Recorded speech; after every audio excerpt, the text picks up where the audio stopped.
guys! Ayan, good afternoon, good afternoon, good afternoon! Welcome to my channel. Ako nga po pala si Tin, ang tindera ng Tin Store. Ayan guys, pausa ko. Ayan, welcome po sa aking channel guys. At syempre, good afternoon po sa aking YTA family. Ayan, at syempre, good afternoon din po sa aking members. Ayan, good afternoon din po sa inyo guys. At syempre, sa mga nanonood dyan ngayon guys, ay good afternoon! Ayan, may ganun. Good afternoon lahat sa inyo guys. Thank you po sa walang sawang pagsuporta sa akin. And please no skip ads guys. Para naman matuwa ang bebe ko. Ayan. Please no skip ads guys. Ang good for today ay syempre masaya ako kasi dahil dumating na ang pinakahihintay ko last year pa na dapat meron na ako guys. Tcharing! Ayan na guys. Ano to guys? Ito guys ay ang apps ng Selecta ko. Yes! Dumating na din sa last year pa to eh. Kung natatandaan nyo guys yung vlog ko dati, yan. Yung vlog ko dati guys na wala akong apps kung paano ko mag-order through sa manual lang. Paano ko mag-order ng wala akong apps. Ayan. Meron ako dyan na video nun kung paano ko nag-order nun. So ngayon guys, tinin, meron na akong apps. Saya. Grabe. Saya, grabe. So yun na nga. Meron din syempre advantage at disadvantage ang pagkakaroon ng apps. So, mga hindi pa po nakapag-subscribe sa akin, please subscribe to my YouTube channel. Ayan guys. At pakihit nyo na rin po ang notification bell para updated po sa aking mga videos na gagawin. Ayan guys. So, ano ba ang advantage at disadvantage pag meron akong apps na galing sa Selecta guys. So, check out. Hi guys! Ayan na nga. For today's video guys, share ko sa inyo yung, actually, nagkaroon na ako ng Selecta apps. Ngayon lang siya dumating talaga guys. Kaya, ayan, medyo okay na magkaroon ako ng Selecta apps. Ayan, meron na ako, diba? Saya-saya ko lang guys. Kasi unang-una, ito guys, sabihin ko sa inyo ang advantage at disadvantage nito guys, kung bakit okay ang magkaroon ng apps sa Selecta guys. So, unang-unang advantage nito guys ay yung nag-order kayo ay syempre yung mga pictures. Yes. Sa mga pictures ng Selecta guys. So, katulad ito guys, ito, meron na akong apps. Yan, meron na akong apps ng Selecta Ice Cream. So, makikita ko na yung mga pictures, yung o-orderin ko, kung ano man yung mga o-orderin ko, ay madali na lang makita dito sa aking apps ng Selecta Ice Cream. Katulad nito. Pag nag-create order ako, ayan, lalabas na yung mga pictures niya. Yung mga picture ng Selecta, Cornetto, mga cookies and cream, Green Day cups, mga ganyan. Nakikita na agad yung mga pictures na o-orderin mo guys. Ayan o. Tama, diba? So, yun ang kinagandahan dun. Unang-unang yung pictures, guys. Kasi dati, yung wala ako, ang disadvantage kasi pag walang apps, ay ito. Manual ako nun, nag-o-order. So, ito guys, dito ko tumitingin na pictures. Ito guys, ay inano ko pa to. Sariling Xerox, ano pa to, laminate. So, yan.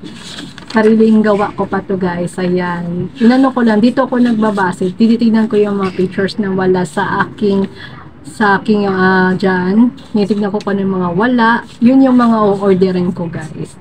So, dito sa apps na to ay, yan, makikita mo na, easy na, makikita mo na yung o-orderin mo. One touch lang. Ayan, makikita mo na yung o-orderin mo kung anong tsura. Diba? Madali na lang siya guys kapag pagka-apps. O, diba? Pag corneto, ayan, labas na lahat yung mga itsura ng corneto. Di katulad nito, guys. O, tingnan mo. Yung corneto, pag sabing, bibili ako ng corneto, ayan, mag-order ako ng corneto, ayan, ganyan pa. Ayan, mamimili pa ako kung anong flavor niya. Ayan, ganyan siya. Compare mo dito, guys, isa-isa talaga siya, guys. Isa-isang box. Ayan na. Ayan. Strawberry. Ayan, cornetto strawberry. Ganun. Sa unang-una yung pictures, madali ko na siyang mahanap. Yun ang advantage at disadvantage ng merong apps.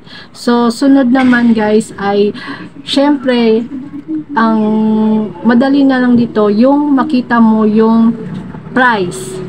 Yan, yung price ng Selecta, guys. So, dito, guys, ayan, makikita na kaagad yung price, yung quantity mo, kung ilan yung o-orderin mo. For example, ayan, mag-order ako ng ito, ng isang boom boom. Ay, ito na lang. Ito na lang. Mag-order ako ng Crunchy Max. Ayan. Mag-order ako ng isang Crunchy Max. So, nakita ko yung picture yung Crunchy Max. So, ilan yung o-order sa kunwari isa, ayan, ganun. O, nakita na kung magkano na agad yung subtotal niya kaagad. Ayan. Ito ay 320 pesos ang isang box. So, yun. Kung mag-order ka po, mag-a-add ka pa ng isa pa, so, ano mo lang, lagay mo lang dalawa, so ang total niya na ay 640, natototal na kaagad siya. I-compare dito sa ayun na nga, dito kasi wala pa akong Crunchy Max, so ang isang order nga, guys, ay 320 ang isang box. So katulad dito, guys, wala naman ako ditong Crunchy Max na kasi bagong labas lang si Crunchy Max. So, wala akong pictures noon. Tapos, wala pa akong amount. So, ang amount niya ay 320. So, isusulat ko pa. Take down notes ko pa yon. Yun ang disadvantage noon kapag wala akong apps. So, ang hirap, diba? So, yun pa lang sa price. Nakikita na kaagad kung magkano yung presyo ni product. Tulad niyan, kung ilan yung product mo na, halimbawa, ayan, kagaya niyan, dalawang box, kunwari, nakikita na kagad yung total niya, 640 yung dalawang box. So, di ba, nakakount na bibilang na kagad niya, natototal niya na kagad yung presyo nung Selecta Crunchy Max. So, dun pa lang, ang dali-dali ko nang magawa yung mga na yun, total, diba? Oh. Tapos, kunwari, mag-order ako ng isang bites. Oh. Ang isang bites, guys, ay, sa isang box, guys, ay 540. So, mag-order ako ng, kunwari, tatlong box. 540, tatlong box. So, magto-total siya ng 1,620. So, dali-dali mag-compute, diba? Compare dito, guys, talaga na mahirap talaga mag total pa.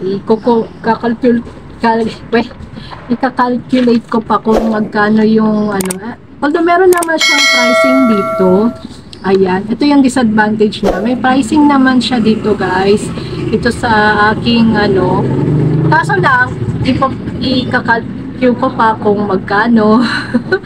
Yeah, times ko pa siya, times 2 ko, times 3 ko. Yun ang nahihirapan ako doon, guys, doon sa pag-price na magkano na yung total ng aking i-order. Kaya kung merong apps, ayan, kung merong apps, ay mapapadali na ang buhay ko. Mapadali na yung buhay ko, di ba, ni Tim? Yun ang advantage ng merong apps ng Selecta. So, meron pa, guys. Next naman, guys, ay yung advantage nito, guys, ay yung meron kang points. Ayan. So, kaya nagkaroon ka na ng apps. Then, nagkaroon na ako ng apps, guys, ay mag-claim na ako makaka-redeem na ako ng points. Magkakaroon na ako ng points kada order ko, guys. So, yun ang pinaka-excite at pinaka-nakakatulong sa aking pag nag-order ako, ay kahit paano nakakatulong siya sa pagle-less ng aking amount kung magkano yung total ng matototal dito sa aking order. So, pwede kong i-claim, pwede kong i-deduct daw yun. So, yun pa lang, kumbaga, di ba, nakadagdag na rin siya sa ating business noon. Nakaano na rin siya, di ba? Nakatulong din siya. Yung pagre-redeem. Di ba? I-claim mo yung redeem. So, dati, ayan, naka-order na ako ng isang beses na gamit itong apps ko. So, meron na akong 7 points. So, di ba, saya-saya. Kapag dumami na yung points ko na yan, guys, umabot na ng, halimbawa, sana umabot to ng 142. Kasi, yung isang box ng, isa dyan, yung pinakamura, yung, ano ba to, cookies and cream, nagkakahalaga yun ng 142 ang isang box. So, di ba, pagka, parang may free na ako ng isang box. So, di ba, bongga? Nagkakaroon ako ng free. Yun, guys. At ang kagandahan pa daw dito, guys, kapag meron kang apps, ayan, makikita mo na, guys, kung ano yung not available nila at kung ano yung available pa na bago nilang product. Yun yung maganda dito sa apps, guys, kasi dito nag-a-appear na kaagad daw yun na nga yung bagong product nila, yung best seller nila, at yung kung ano yung merong points na madadagdag. So maganda nga talaga, guys, na merong apps talaga. Yun, di ba, ang galing-galing. Sa points pa lang, nakakadagdag yon sa subtotal ng total ng iyong order. Nakakatulong yun na mabawasan. Pag malaki na yon, the more na marami kang points, the more na maraming less.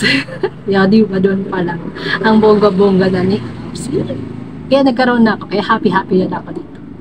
So, meron pa, guys, meron pang advantage na pagkakaroon ng apps dito, guys. Syempre, ang advantage dito, guys, ay time management. Wow.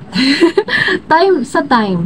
Syempre, nung dati, ito kasi, guys, itong kaya time dahil mabilis na akong makakapag-order dahil nga nakita ko na si pictures, nakita ko na yung mga pictures niya, nakita ko na yung pricing niya, nakita ko na yung mga points ko, kung ilang points, nakita ko na siya, guys. So, ayan na nga, sa time, dahil mabilis na akong makapag-order. Mabilis ko na siyang madali ko na siyang matototal. Kaya time talaga. Meron na akong, hindi na ako katulad kasi nito, guys, yung dati, yung disadvantage ng walang apps, guys, ay ito yung gamit ko dati nga, guys. Ganito, nagmamanual lang ako, guys. Kaya napakatagal. Halos pagka nag-order ako, guys, inaabot ako ng hindi lang isang oras. 2 oras. Sa pagko-compute pa lang, tinitignan ko kung tama na ba to. Kasi minsan kasi, guys, pag short ako, nililess ko pa. Tapos, yun na nga, pag may bibili na naman, ayun na naman, distract na naman. Pag may something sa GC, distract na naman. Yung tipong gano'n. Kaya humahaba yung aking proseso sa pag-o-order. Manual lang ako nag-o-order.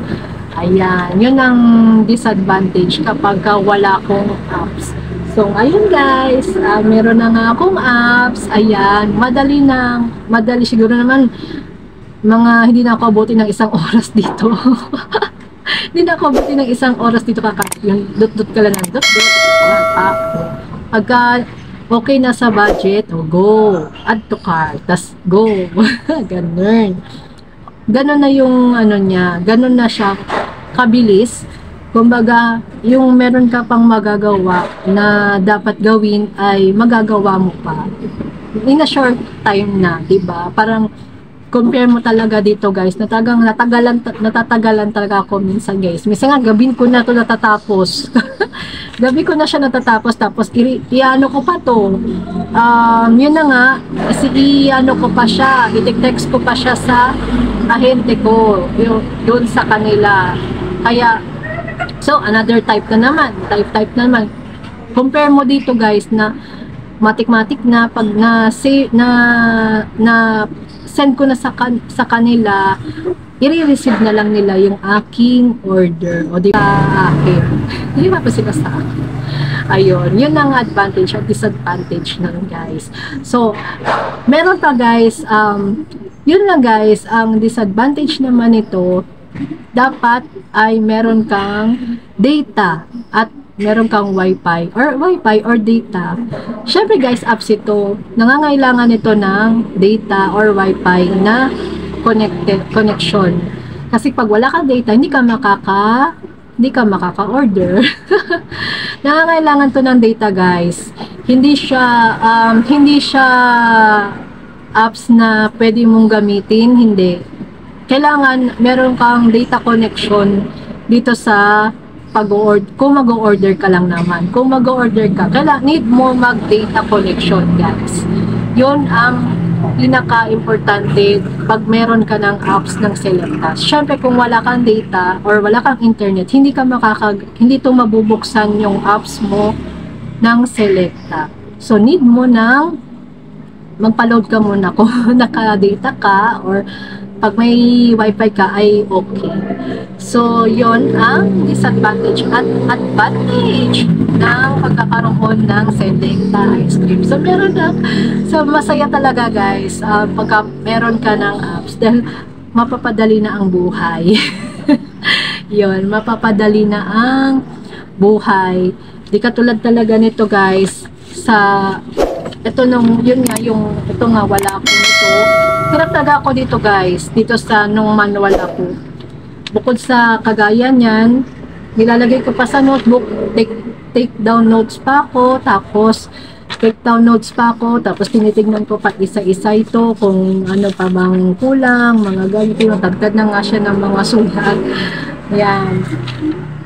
Di katulad talaga nung manual ako. Ang hirap talaga guys. Kaya kung nakatatlong order na kayo at wala pa kayong apps, kulitin nyo lang yung ahente nyo guys. I-push nyo lang na magkaroon kayo ng apps kasi mas mapapadali ang inyong pag-order. At syempre yun nga, sinabi ko na nga sa points, may points kasi dito guys. Tsaka makikita nyo na dito yung mga bagong labas ng Selecta items nila, bagong product nila guys. So yun ang aking share for today. Yan, tungkol sa pagkakaroon ko ng Selecta apps. Ayan, masaya ko no. Ayan, masaya talaga ako guys kasi malaking tulong to guys sa akin. Ayan, wait lang. Ayun na nga guys, sana nakatulong ang aking kwento. Yan, sa pagkakaroon ko ng apps. Ayan. Kaya pagka medyo dapat matagal na kasi talaga ako nagkaroon ng apps. Kung hindi lang kasi dahil sa yun na nga, nagbago ng basta natagalan siya guys. Natagalan lang ang aking pagdating nito guys. So masaya na ako at nagkaroon na ako ng apps. So yun, i-push nyo lang yung mga merong Selecta dyan na nagtitinda na, i-push nyo yung magkaroon kayo ng Selecta apps para naman sa ganun ay madali ang inyong pag-order. Diba? Ayun na nga guys. Sa mga hindi pa po nakakilala sa akin, please subscribe to my YouTube channel. Ayan guys. At pakihit nyo na rin po ang notification bell para updated po kayo sa aking mga videos na gagawin. Thank you so much guys. Thank you sa pakikinig sa akin. So wala sawa suporta sa akin guys. Thank you so much YTA family at sa lahat ng aking mga members guys. Ay thank you so much. At sa aking mga nanonood dyan guys. Thank you so much. God bless us all. Thank you. Bye-bye.